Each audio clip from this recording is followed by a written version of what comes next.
Today, I want to talk to you real briefly about love. And I could go on and on about this subject because I'm passionate about love and I love deep. And if I tell you that I love you, I'm loving you with every fiber of my being. Love is an extraordinary gift that God has given us.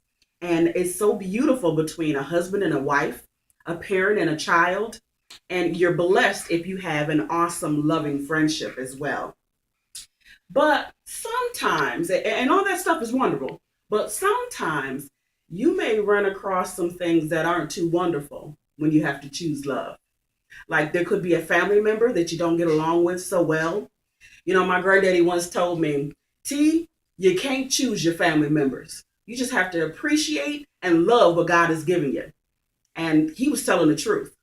I'm telling you, at any point in your life, you may cross paths with someone that may not be so easy to love, and you may have to choose love. Let me tell you a real quick story.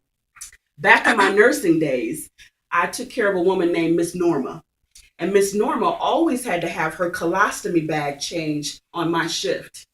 And on my shift, I would try to walk into her room, and she wouldn't allow it because Miss Norma didn't like Black people. So Miss Norma would stop me every day. Every day I would try. It was my job, so I had to try every day. But she would stop me. But eventually, she let me come in. Then eventually, she let me care for her.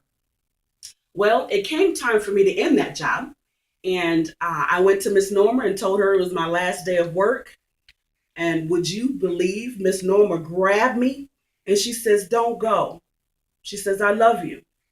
She says, "Even when I wasn't very nice to you, you showed me love."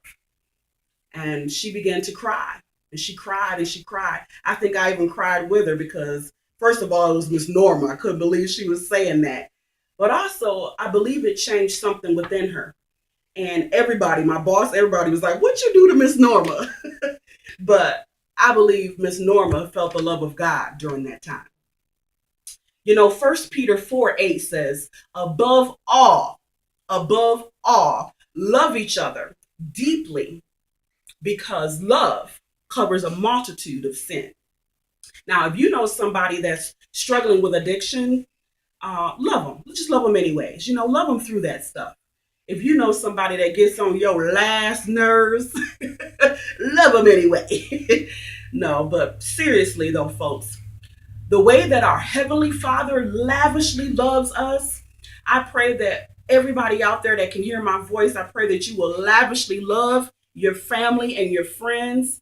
And it's all right to even show love to those that you don't even know because you just might change their life.